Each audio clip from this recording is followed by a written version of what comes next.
আসসালামু আলাইকুম, সবাইকে স্বাগতম। আইসিটি বিষয়ে ঢাকা বোর্ড 2024 সালে যে সৃজনশীল প্রশ্নটি এসেছিল ওইখানে খ নাম্বারে ছিল বিয়োগের কাজ যোগের মাধ্যমে সম্ভব, ব্যাখ্যা করো। হ্যাঁ, দুইয়ের পরিপূরক পদ্ধতিতে বিয়োগের কাজ যোগের মাধ্যমে করা যায়, তাই না? আমরা ইতিপূর্বে দেখেছি। তো এখানে দুইয়ের পরিপূরক পদ্ধতির মূলত একটু ব্যাখ্যা দিতে হবে। তো এইভাবে আমরা লিখতে পারি যে দুইয়ের পরিপূরক পদ্ধতি ব্যবহার করে এই বিয়োগের কাজ যোগের মাধ্যমে করা সম্ভব, সেক্ষেত্রে দুইয়ের পরিপূরক পদ্ধতি ব্যবহার করে যোগের মাধ্যমে বিয়োগ করা যায়, এই কথাটা লিখে দিব।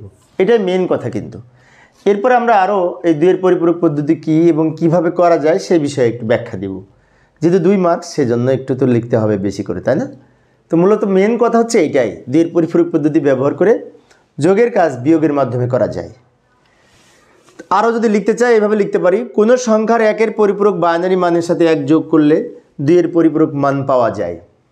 দুইয়ের পরিপূরক মান কাকে বলে? কোনো সংখ্যার বাইনারি মানকে উল্টিয়ে লিখে তাকে একের পরিপূরক বলে, তার সাথে 1 যোগ করলে দুইয়ের পরিপূরক মান পাওয়া যায়, তাই না? আচ্ছা, এবং আরও লিখতে পারি দুইয়ের পরিপূরক পদ্ধতি ব্যবহার করে যোগ ও বিয়োগের কাজ একই বর্তনীর মাধ্যমে করা যায়। এখন এইখানে একই বর্তনী বলতে বোঝাচ্ছে এই কম্পিউটারে অ্যাডার নামে একটা সার্কিট আছে, অ্যাডার।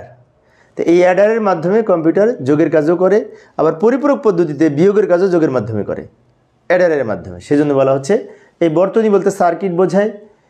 একই বর্তনী একটা সার্কিটের মাধ্যমে যোগের কাজও করা যায়, আবার বিয়োগের কাজও যোগের মাধ্যমে করা যায়, সে কথাটা এখানে লেখা হয়েছে।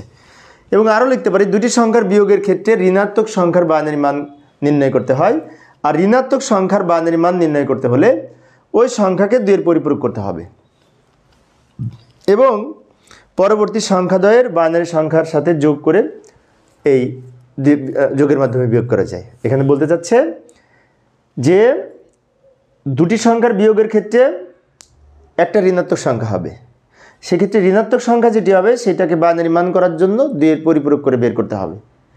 তারপরে এই দুইয়ের পরিপূরক বাইনারি মান যেটি পেলাম এইটা আর ওই ধনাত্মক সংখ্যার বাইনারি মান দুইটা যোগ করলে যোগের মাধ্যমে পার্থক্য নির্ণয় হবে। এইভাবে আমরা ব্যাখ্যা দিতে পারি। তো প্রিয় শিক্ষার্থী বন্ধুরা, এই অধ্যায় সৃজনশীল প্রশ্নের লিঙ্ক আমি ভিডিও ডেসক্রিপশনে দিয়ে রাখবো, তোমরা ওখান থেকে সৃজনশীল প্রশ্ন দেখে নিবে। পরের ক্লাসটি দেখার আমন্ত্রণ রইল। খোদা হাফেজ।